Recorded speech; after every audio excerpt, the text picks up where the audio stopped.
Distinguished guests, please welcome to the stage President and CEO of APAICS, Madalene Mielke.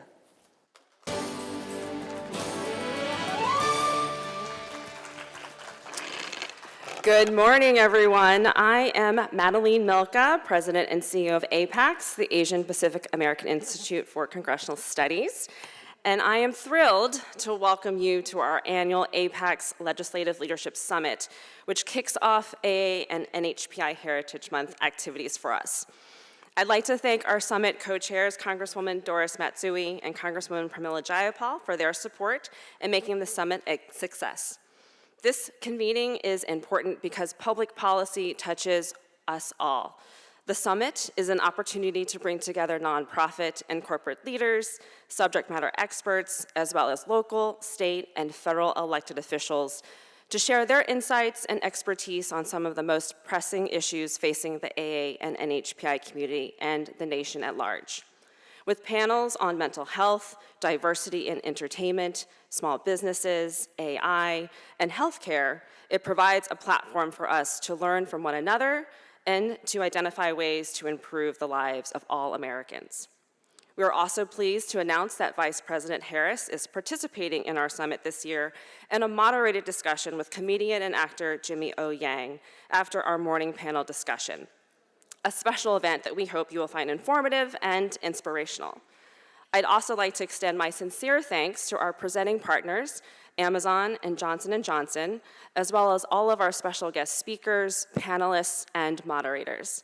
Your support enables APAICS to fulfill its mission of promoting AA and NHPI participation and representation at all levels of the political process, from community service to elected office. Lastly, please download the guidebook app by scanning the QR code on the screens. You can use the virtual program book to find detailed information on speakers and the summit schedule. I'm now pleased to announce our first speaker of the day, KPAC Chair and APAICS Board Member, Congresswoman Judy Chu. Congresswoman Chu represents the 28th Congressional District. As the longest-serving chair of KPAC, she is the first Chinese-American woman to ever be elected to Congress. Congresswoman Chu currently serves on the House Ways and Means Committee, which has jurisdiction over legislation pertaining to taxes, revenues, Social Security, and Medicare. She also serves on the House Small Business Committee, which has oversight of the Small Business Administration, as well as the House Budget Committee. Please join me in welcoming Congresswoman Judy Chu to the stage.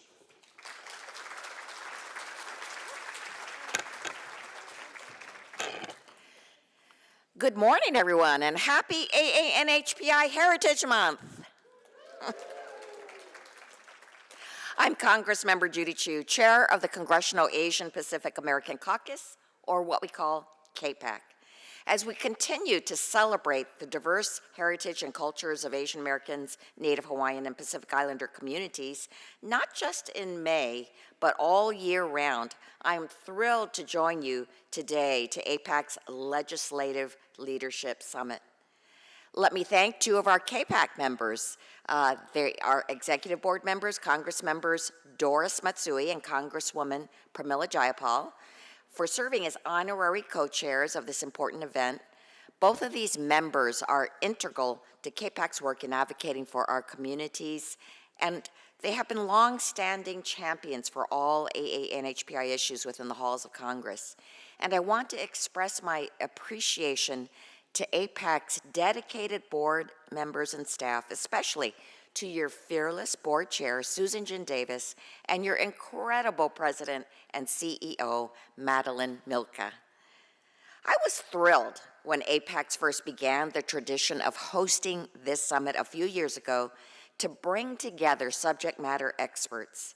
AA and HPI elected officials, community leaders, and corporate partners from across the country come together to talk about so many issues of critical importance for our communities, from voting rights and climate change to AA and HPI representation and civil rights and racial profiling. But this year is truly special. This year, both KPAC and APAC celebrate our 30th anniversaries since our founding in 1994.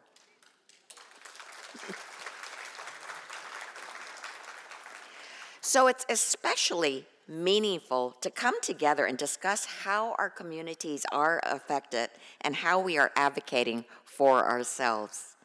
And in advocating for ourselves, we remember that we are standing on the shoulders of so many remarkable leaders who paved the way for us, like Indian American farmer and county judge Dalip Singh Sound, who became the first Asian American ever elected to Congress, and Robert Underwood, who led the creation of the APAICS program to support AANHPI students in universities, and Patsy Mink, the first woman of color elected to Congress and the mother of Title IX. And by the way, it was a historic moment last month when the first quarter to have an Asian American woman was issued with Patsy Mink's face on it. How about that?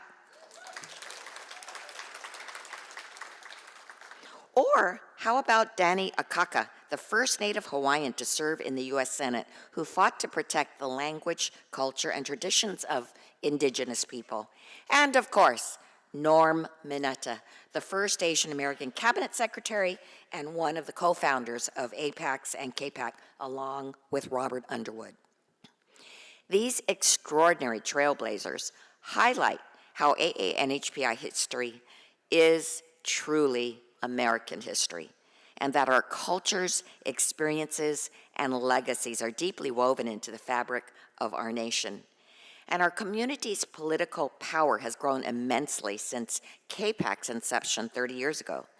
Just in the few years that we've been in existence, KPAC leaders have achieved many major accomplishments. To address the scourge of anti-Asian hate, we not only passed the COVID-19 hate crimes bill, but the AAPI Museum Study Bill, and got them both signed into law by President Biden.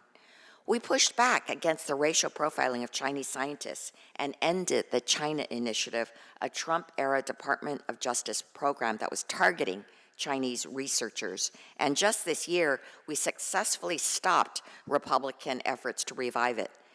And most recently, after decades of our advocacy in partnership with community organizations, the Office of Management and Budget finally published revisions to the federal minimum data standards for race and ethnicity data that increases AANHPI data disaggregation across every federal government agency for the collection and reporting.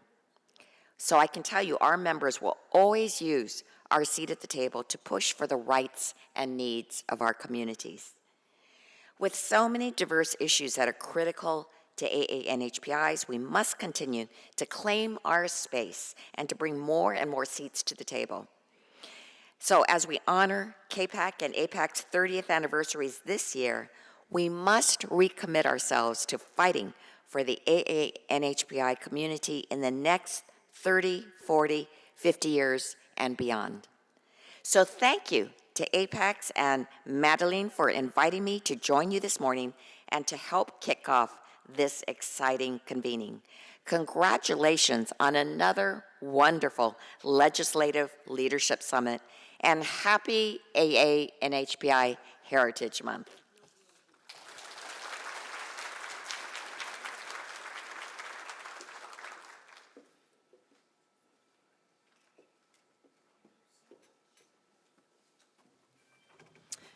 Thank you so much for your remarks, Congresswoman Chu, and for all of your historic leadership.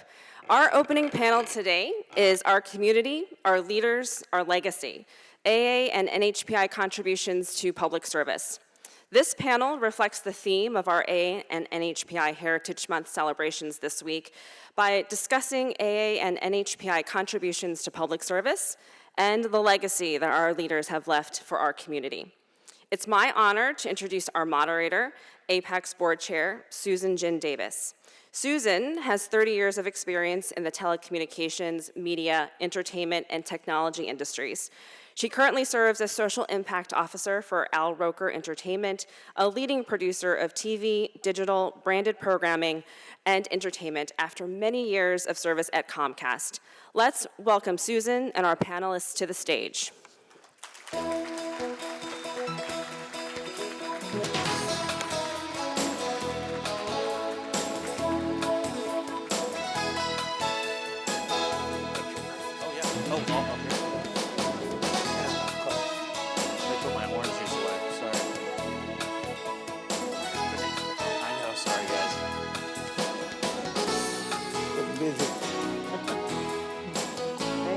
love this theme music. Thank you. I always have to be put next to the tallest person. I'm going to remember that, Madalene. So, good morning. It's so good to be here. So exciting to start off the week in such a manner. It's been nearly 25 years since our beloved leader and founder, Secretary Norman Mineta, became the first Asian American to hold a cabinet level position. Nearly 25 years. And he launched hundreds of careers and inspired thousands of people. Despite that, in 2021, Politico reported that Asian Americans are least likely to hold elected office, holding less than 1% of all elected offices. And yet, part two, in the 2022 midterm elections, we saw record numbers of AA and HPIs running for elected office. And in the Biden administration, 15% are AA and HPIs, and we're continuing to grow. This panel is going to be about hearing from leaders in our community talk about what made them do the work they do, what inspired them, what advice they have for those coming behind us, and what do we have to look forward to in the future. So I'm extremely excited to have these wonderful people on the stage with me. The tall guy to my left, who made me look extremely small, is, I know we're gonna start it that way, aren't we? No, that sounds good. I'm 6'3" and I'm Asian, so it's notable. Yeah. And I'm not 6'3". Mayor Aftab Purvel of Cincinnati. And by the way, you're gonna hear a lot of firsts here on the stage. So these are people we all look up to and we're inspired by. He's the 70th mayor of Cincinnati, and he is making history as Cincinnati's first Asian American mayor. Welcome, Mayor. Thank you. Next to him, also somebody who has a lot of firsts behind her title, is Lieutenant Governor Sylvia Luke of Hawaii. She's the 6th Lieutenant Governor of the state, and the 3rd woman to hold the office and the highest ranking Korean American official in the United States. Welcome, Lieutenant Governor. Aloha. Aloha, everyone. Next, we have another amazing person, Mayor Pro Tem Bev Weepy, District 4 City Council Representative from Mill Creek, Utah. Her father was actually the first PI in that position, and she followed in his footsteps. And I'm very proud that she is a woman PI leader, inspiring many, and we are happy to have her. So welcome, Mayor Pro Tem Weepy. Next to her is Representative Robert Underwood from Guam, a little-known person who is co-founder of APAICS, and we're so happy to have you here, Representative Underwood, and we're inspired by you as well, so thank you. Thank you. And finally, last but definitely not least, is my good friend Daphne Kwok. She was a former executive director of APAICS. She was former chair of President Obama's Advisory Commission on Asian Americans and Pacific Islanders. She is vice president of Asian American and Pacific Islander Audience Strategy in the Office of Diversity, Equity, and Inclusion at AARP. So welcome, Daphne. All right, so let's get this party started. The first question I have is, I talked about inspiration. So I'd like to start first with Bev. And I want you to talk about who inspires you. I will say my dad. He was actually the first legislator in Utah back in the 90s. And I'll say that it was a very different upbringing because we were a household of academia. So we were surrounded by, knowing that we had to move on, which is not typical of PI households. It's becoming more and more frequent, but he is my inspiration. He just won't stop, so he's in Tonga right now campaigning for Parliament. So Right, this work never ends. Yeah, we just can't stop. This work never ends. Never. So thank you. So your father, and of course being in academia, in an academic environment, that was a community that help to push you up and elevate you, right? It was a community. So the district where he held house is a district where I hold city council. It's the most affluent and the most Caucasian area, at least in our city and probably other cities.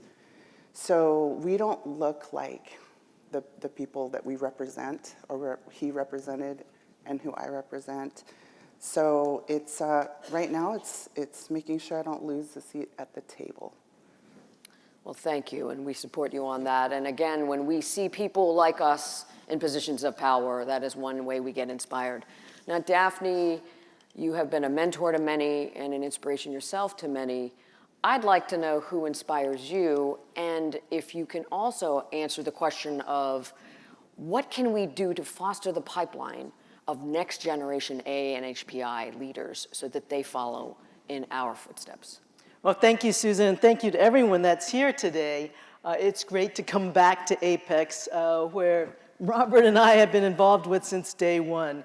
You asked me who has inspired me, and it's two superheroes before the term superheroes became cool. And the two men that were my superheroes that really inspired me in the work that I've been doing, one is right here, Robert Underwood, and the other one that has been mentioned already, Mineta. And why these two? Because first of all, they're selfless. I mean, talk about truly selfless. Individuals that have truly given to community, part of community, crossed the aisles representing all of us, no matter which community we come from. And literally, they were at every single AA and HPI event that there is, whether here in DC or throughout the country. And so I think, I thought I was just having fun, you know? I thought I was just socializing and hanging out with cool people. I didn't realize what they were dragging me into, but if you look at the work and the body and scope of Mineta and Robert Underwood, they have laid the foundation for all the work that we are doing today. Truly, literally, they have been building part of AA and HPI history. So I hope that I am also selfless and my opportunity to help support, mentor individuals who have come to me over the years. And I hope all of us do that as well. So I really hope that, and it's not for us, it's certainly not for any of our individual, you know, for our heads to get big or anything. I hope I'm doing it just really that we can all, as you mentioned, Bev, representation, that we're at the table. And I think my commitment to the community is to make sure that we are at all the tables. Yes, and I think it's the humility, the access that you give others, as you mentioned, that make you somebody that people can look up to, but also approach. So remember, these are amazing human beings, but they're also available to all of us to help us along the way. So I thank you for that. Lieutenant Governor, there are unique challenges that face our community. Talk a little bit about the ones that you have faced in your position in Hawaii. You know, I think, Susan, you mentioned what was so clear in a lot of our lives. You know, we have the fastest and you know, the really productive population in AA, Native Hawaiian Pacific Islander community. And it's the fastest growing community. But when you look at the representation around the nation, we are still severely underrepresented. That's why when you talk about inspiration, I continue to be inspired by individuals who I meet. I'm sitting in between two first mayors, the first Asian American in Ohio. Cincinnati. Well, probably Ohio. Yeah, probably. Yeah. Ohio. You should just claim that. Yeah. You know, the first Say it. Asian American. I'm definitely the first Tibetan elected to anything in the United States, so we'll go with that. And then the first Samoan descent and Pacific Islander mayor in Utah. And so in our communities, we have to get inspiration from each other. And for me, when we talk about inspiration, a lot of us, we try to think of people who inspired us, and a lot of times it's people who came before us. But one of the things I continue to be inspired by is the fact that we have little girls. Sometimes little girls write letters to me, and they're 6th grade, 7th grade, and then they tell me, I want to be president of the United States. And I look forward to that day when we can say, the first female president of the United States, or the first Asian American president of the United States. And there was a little boy, a high schooler on the Big Island. He wrote me and he said, I'm Filipino descent, and I want to be the president of the United States. And why not?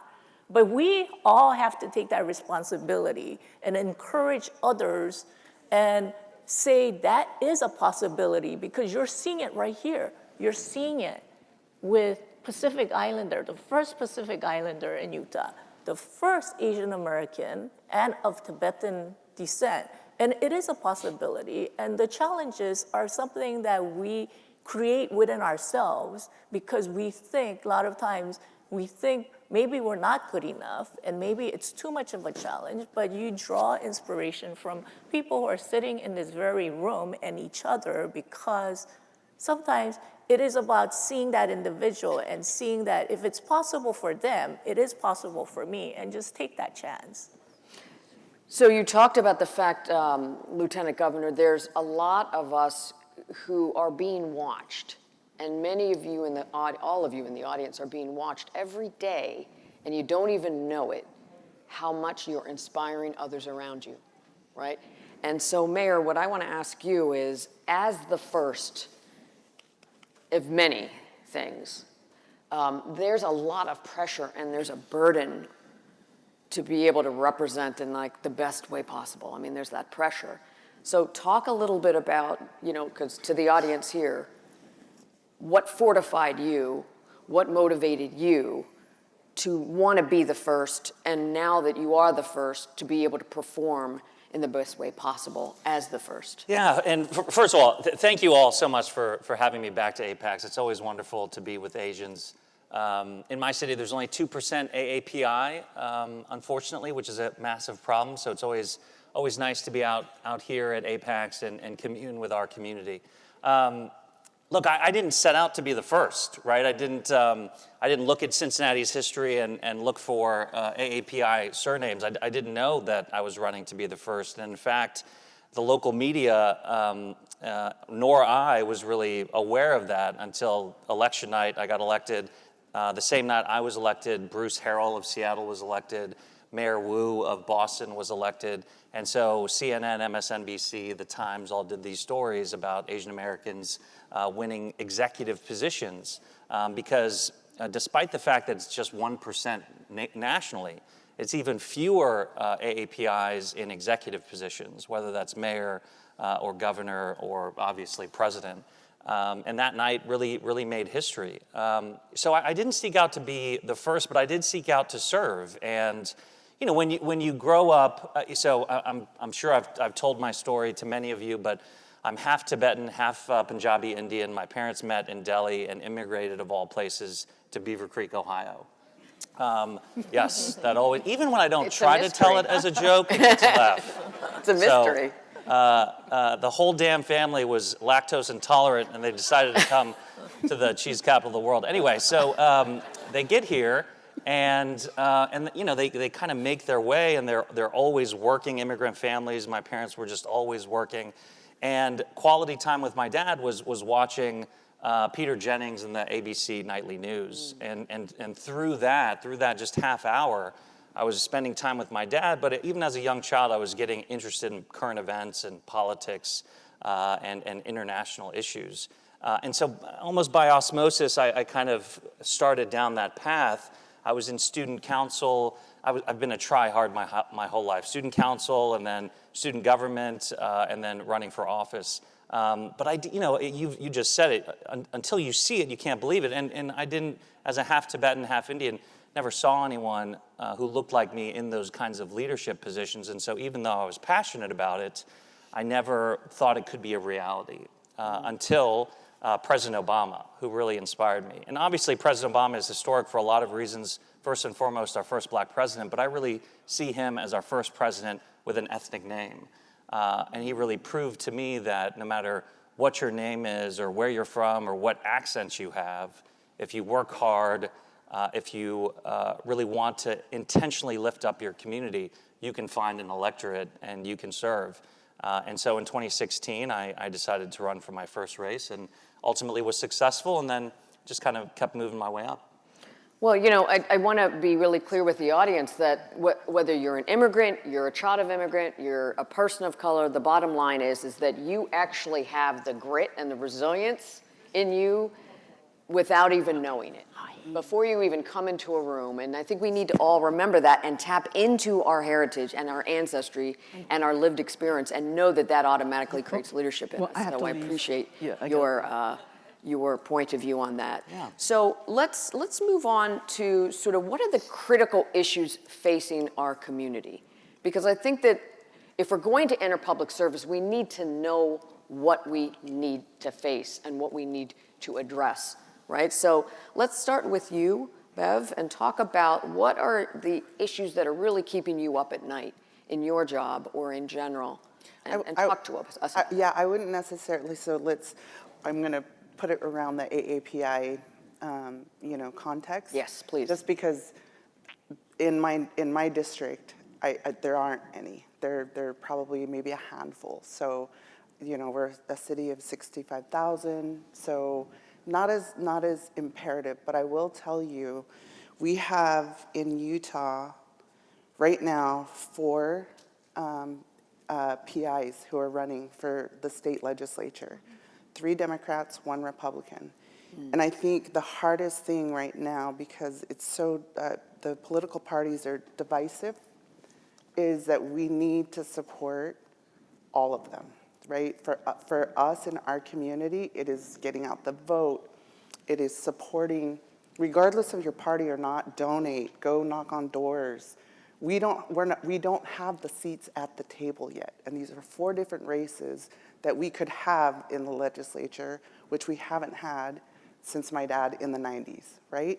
So for me, and maybe the things that I would love to advise and talk about is, there's 4, support them. The hardest part of running is deciding. It's the jump. Once you make the jump, everything else falls in place. You're going to have advisors, you're going to have volunteers, but make the choice. Make the choice to serve. There's boards, there's commissions, there's planning commissions. You don't have to start off, in these big offices. Like, you can start finding out, where your fit could be in your community and then work your way up. Or you just jump to the top and run for the House or the Senate. But I feel like for me, my first race in 2016 when we became a city, so I'm a single mom in a very Caucasian, affluent neighborhood. I thought that's what they were gonna hold against me. I ran against 9 people, and I came out of the primaries, and then I won. And then I won again, and then I won again. I'm up for re-election. There's some choices that I've made. People are going to run against me. You have to know that there's going to be challenges along the way. It's how you choose your challenge. So for me, if there's anything that I can inspire anyone here, it's really hard to be in our shoes. We don't make money. We really don't make money. And it's not about the money. It is about being a voice for the people who don't have a voice. So for me, it was seniors. They don't have a voice. For single moms, for different demographics of household makeup, that's what I wanted to be a voice for. So it's a lot, but I will tell you, it's possible. It's so possible. There's a whole room full here. You have the panel here that you can reach out to. I know people in Cincinnati, like, I could help the mayor out. I promise you. Everybody, and he'll take advantage of it, I'm sure. I don't know anyone in Utah, I really don't, but I'm going to work on that. I have people now I know for you. Yeah, that's right. So that's really what I want to encompass in the message today, because we're all here for this conference, but there are young minds that are watching us, young girls, young boys, who are wanting to be the next president of the United States. So being in the seat helps them see the possibility. I love that big picture, right? Step back and say, what is the big picture? And how can we address the gaps? So Representative Underwood, I'm not ignoring you because I want to give you a ton of time on this stage because we wouldn't be here without you. So thank you. So 30 years ago was perhaps a different time. What did you see at that time that made you and Secretary Mineta think there's a better way, we need to start APAICS, we need KPAC? What was on your mind 30 years ago? Of course, you know, I have to acknowledge the leadership of Norm in this because he was a fantastic leader, and he embodied all the things that normally we think about, selflessness and a devotion to public service. But if you're trying to be humble and be a public servant, you have to know that there's times you can't be humble. You have to get out there and be in people's faces. And so Norm kind of modeled that. But, you know, it's the same issue. It's the same issues that the others have pointed out. Part of it is representation. Is that, you know, as you look out and as you see, well, what are the main issues? Well, there are no main issues because the diversity of the community is, the Asian American Pacific Islander community is so vast that there's a number of issues that are specific to some groups and not exactly pertinent to others. But you have to kind of understand that this is a coalition. It's a large coalition. And you have to allow room for others to have a role and to represent them. So as you look out today, the big difference between today and 30 years ago is, of course, Asian Americans and Pacific Islanders are a fast-growing demographic group. They're more present in almost every facet of American life, except in politics. And so you have to represent, and you have to represent at all levels, and you have to allow each other to represent, and you have to facilitate that and give them the energy and the confidence to do that. So I always tell young people, particularly who are in APAICS interns, is that your job is a very interesting one. You're going to refashion America in ways that were unthinkable to the founding fathers of this country. Because by your presence, by who you are, by the contributions that you bring in, by your origin, by your talents, all of these things, you know, and sad to say that even today there's lots of people who think that, you know, well, you're American, but not really American, or you're sort of American, or there's all these kinds of subtexts and sub-issues that always leave us thinking that we're not full participants. Well, don't let them do that. Just don't let them do that. You know, so you can be humble. You can, as I think all of us probably come from family backgrounds where we were told to shut up a lot and listen and wait your turn and do these things and to be humble and to always be mindful of your elders, but not all the time. Not all the time. You have to be. You know, you have to stick your nose in where people think you shouldn't. Yeah, I do hear the shut up quite a bit still, FYI, but I don't think that's a bad thing because sometimes we need to do hard things and sometimes we need to speak up when it is unpopular. And what I think is really interesting, Representative Underwood, is that you and our next generation leader, Mayor Pro Tem Weepy, are saying very similar things, right? There's 30 years between when you started APAICS and when you, Beverly, became in your leadership position, and yet we still hear the same themes. Representation is still an issue, right? That we still need to work towards that and work in unity with one another for the bigger picture of making sure we're at the table. So let me go to you, Lieutenant Governor, on some of the unique issues that you're facing in Hawaii. So unlike Mayor Pro Tem, you are in a state where there's many of us. Tell us a little bit about the challenges that you have been facing in Hawaii. I know the Maui fires have been devastating and continue to devastate our community. One of the things that is so unique about the AA NHPI community is that when you look at the diversity of this community, when we say, okay, we are of Chinese descent, when you talk about languages, Chinese speak Cantonese and Mandarin. Even Filipinos are speaking Ilocanos, Tagalog, and they're Visayan. And when you look at the Pacific Islander community with Chukchi and so many different communities, there's a misunderstanding and misconception that we group Asians in the same pot, and we have to be mindful, even as Asian, Native Hawaiian, PI representative, we have so many diversity in culture, we have diversity in languages, and that became even more evident during the Maui fires. So, after the Maui fires, when we were trying to get FEMA support, state support, county support for many individuals whose family members lost lives, many people who lost their property, just to fill out some of the complex paperwork, we have to almost think about that. It has to be top of mind.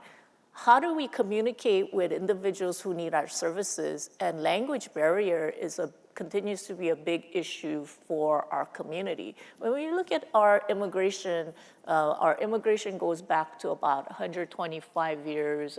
Early immigrants, the Chinese immigrants, Japanese and Koreans came about 125, 130 years ago. But our immigration continues, and when we look at individuals impacted, it's our parents, it's our grandparents, and it's not something that it just all of a sudden they stop, the services stop. So we have to be almost kind of be mindful and say, okay, it's not a big glob of individuals. It's not just a NHPI community. It's all these different segments, and they're special in their own ways, and we always have to think about, okay, do they need immigrant services?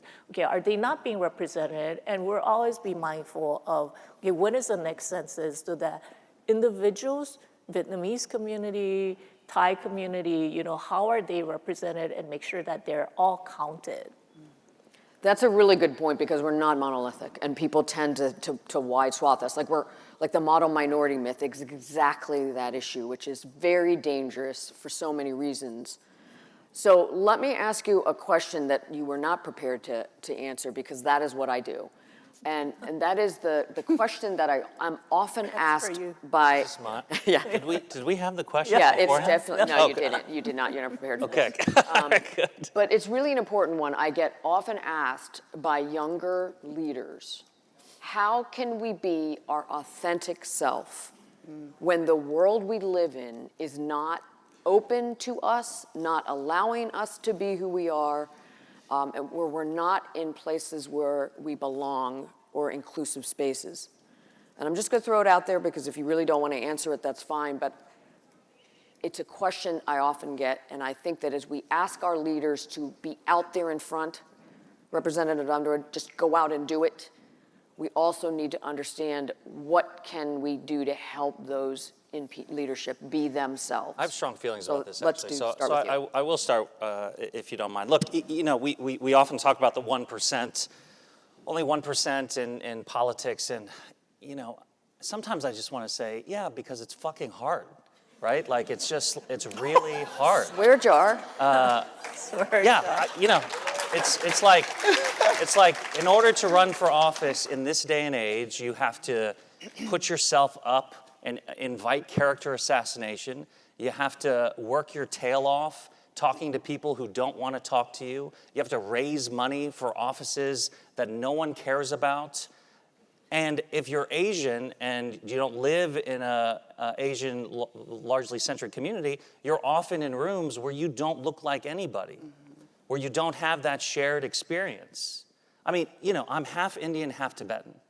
I don't look like anybody anywhere, right? And so it doesn't matter what room I'm in.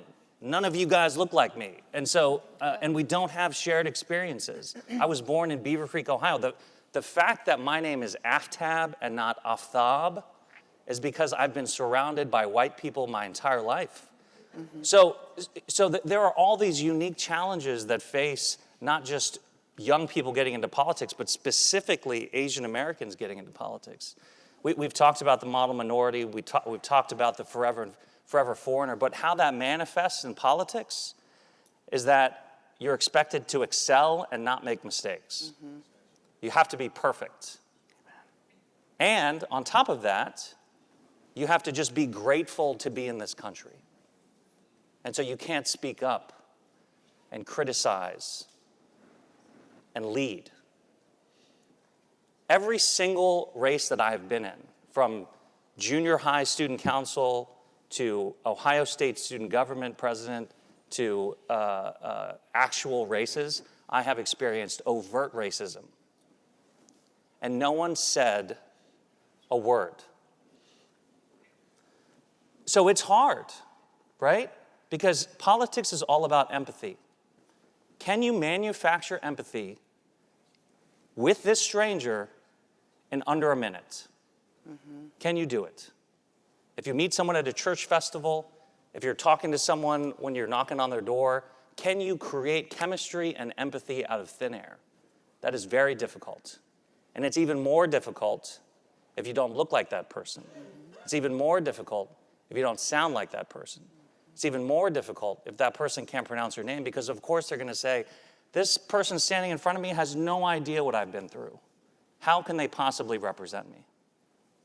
And so what that means is it costs more money, it requires more creativity, and it requires all of us to not just support the president and Senate and Congress, but to actually support the elected officials who are getting stuff done, who are more relevant to people's lives. Right here. And Representative Underwood, I mean, this we're going to throw to you on this, because I think the bookends here are really important to understand, you know, from you with your seniority and experience, given what the mayor said, given what we've been talking about, how do we create an inclusive, truly representative democracy here as a legacy to APAICS? How do we do it? Well, we do all the things that they've discussed, which is actually about hard work. It really is about hard work and understanding who you are first. So, you know, the thing is that the whole nature of being in elected office or being in public service is, first of all, to have a good understanding of yourself and self-awareness. So to some extent, we hamper ourselves by constantly worrying about how others might perceive us. So, you know, I don't want to use the colorful language that the mayor used, but, you know. Please don't. Please don't. To the same extent, that's what you do. You simply persevere and you move forward. Now, I'm the oldest guy on the stage here, and so I've had a lot of different kinds of experiences. But I tell you one thing is that in elected office, and I think to some extent all of this share here, is that you really don't have a constituency that's behind you. You really don't, because you're dealing with constituents. Even though I'm from Guam, people assume that, hey, you know, if you're doing this because you're a Pacific Islander, that this would be appreciated back home. That's not true. It's simply not true.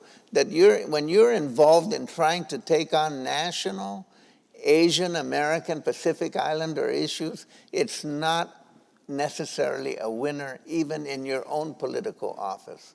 So that's a very difficult thing because it's an additional challenge. But it's a coalition. It's a movement.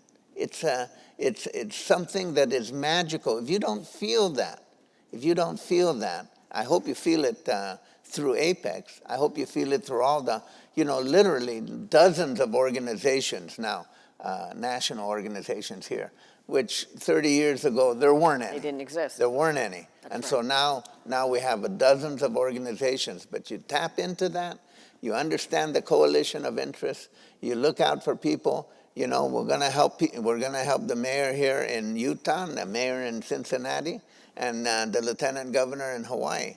Not because we share the same background, but because we share the same interests. And that interest is more effective representation, so that in words that are sort of trite now, that we want to make the people who represent America actually look like America. Thank you, and I'm gonna get, someone's gonna effing come over here and pull me off the stage soon. I know we're almost at end, and I want Mayor Pro Tem Weepy to bring us home in a non-profane way by saying, we've heard, it's hard, right? It's hard, it's difficult.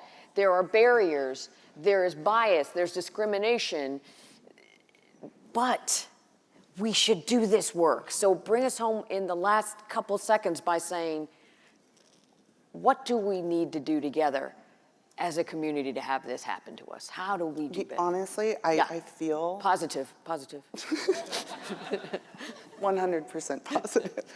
I honestly feel that there's already a family bond, right, within our community. It's asking.